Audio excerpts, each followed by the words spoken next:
Hello and welcome back to Money Moves Daily, your essential guide for navigating the financial markets. It's Wednesday, September 3rd, 2025. I'm Sophia Reyes. And I'm Jason Miller. Sophia, the market feels like it's holding its breath today, trading a little cautiously, especially with all the buzz around the Fed. Absolutely, Jason. That's our big story today. The overwhelming expectation of an upcoming Fed rate cut and what that means for your money. We'll break down why the market is pricing this in so heavily. And speaking of things hitting our wallets, we'll also tackle President Trump's latest tariff move, which could make your online shopping a lot more expensive. I'm already annoyed just thinking about it. Plus, we've got some quick hits on Nvidia's AI boost, Uber's new partnership with Best Buy, and a look at Bitcoin's evolving stability. And later, for our What to Watch segment, we'll set you up for Friday's crucial jobs report. So let's get right into it. All right, Jason, let's start with the Federal Reserve. All eyes are firmly fixed on September 17th's FOMC meeting, where a rate cut now seems all but guaranteed. According to the CME Group's FedWatch tool, there's roughly a 90% chance we'll see a 25 basis point reduction. 90% chance. That sounds pretty definitive, but for the everyday listener, what does a 25 basis point cut actually mean? We've heard about rates staying high for so long.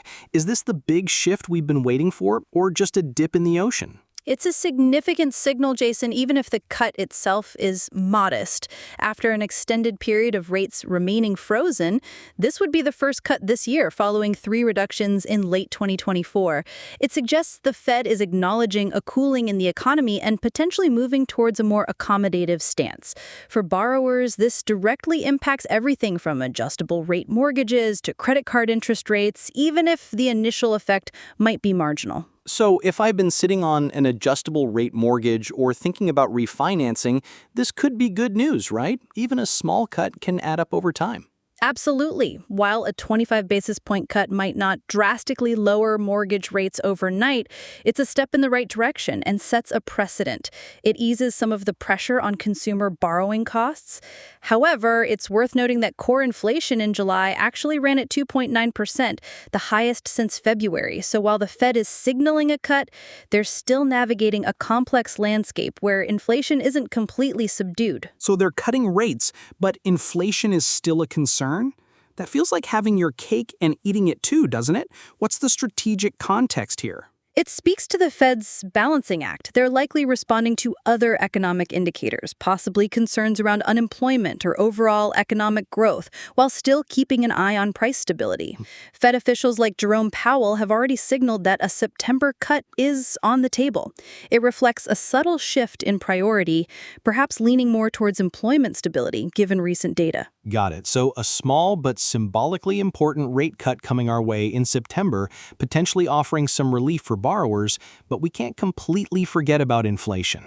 Thanks, Sophia. That helps put it in perspective.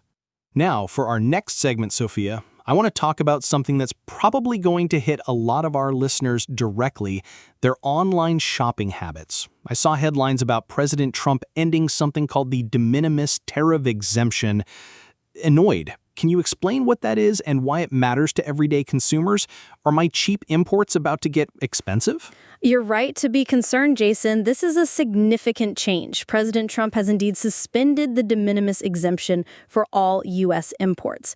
Historically, this rule allowed e-commerce packages valued at $800 or less to enter the United States duty-free and tariff-free. It was designed to reduce friction for low-value items. De minimis sounds like something you'd hear in a Latin class, not when you're buying a new gadget online. So what does suspended mean? I still have to pay extra, right? Exactly. It means that now tariffs will apply to those previously duty-free packages. The intention, according to supporters, is to level the playing field for domestic manufacturers who felt undercut by cheaper imports. However, for consumers, it means you should expect to see prices go up on many imported goods purchased online and potentially fewer choices, as some smaller foreign businesses might halt shipments due to the added complexity and cost. Wow. That's a real money move we need to be aware of. It's not just big market trends, it's literally what you pay for your yoga leggings. Thanks for breaking that down, Sophia. You're welcome. Now, let's quickly pivot to some other noteworthy headlines in our Quick Hits segment. All right, Sophia, kick us off. What else should we be tracking? First up, let's talk about the broader market sentiment. Historically, September has a reputation as the S&P 500's worst month of the year. In fact, when August records a high, September finishes lower 61% of the time, with an average decline of 0.81%. So we should brace ourselves. Is it just a historical anomaly or something to truly worry about? It's more of a historical tendency to be mindful of, Jason, rather than a definitive forecast. It speaks to seasonal patterns. On a more positive note, Nvidia continues its impressive run. The company is set to receive a huge revenue boost from OpenAI for its next-gen data centers, signaling the continued robust growth in the AI sector. Now that's a trend that just keeps delivering. AI is definitely a money move for the future. What else is brewing? In retail and logistics, Uber is expanding its footprint significantly. They've partnered with Best Buy to offer same-day electronics delivery from over 800 stores via Uber Eats. That's pretty cool. I could get a new charger delivered with my lunch. And finally, anything on the crypto front? Indeed, JP Morgan Chase recently noted that Bitcoin treasury companies are contributing to bringing down Bitcoin's volatility. This suggests a maturing market as institutional involvement aims to stabilize the often wild swings of cryptocurrency. Reduced volatility in Bitcoin? Now that's a phrase I didn't expect to hear a few years ago. Definitely something to keep an eye on. Absolutely. And speaking of keeping an eye on things, let's look ahead to what to watch for the rest of the week.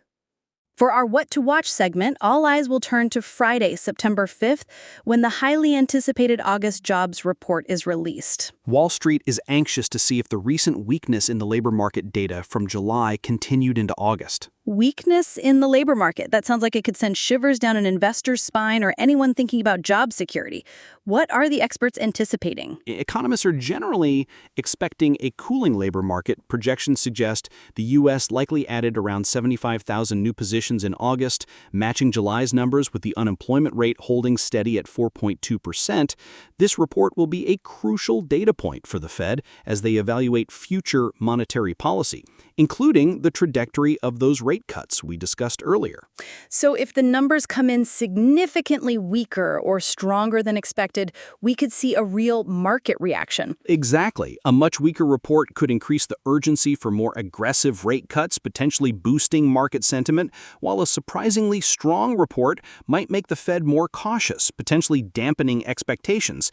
It's a key indicator of economic health that will directly influence how investors position themselves. So everyone set your calendars for Friday morning.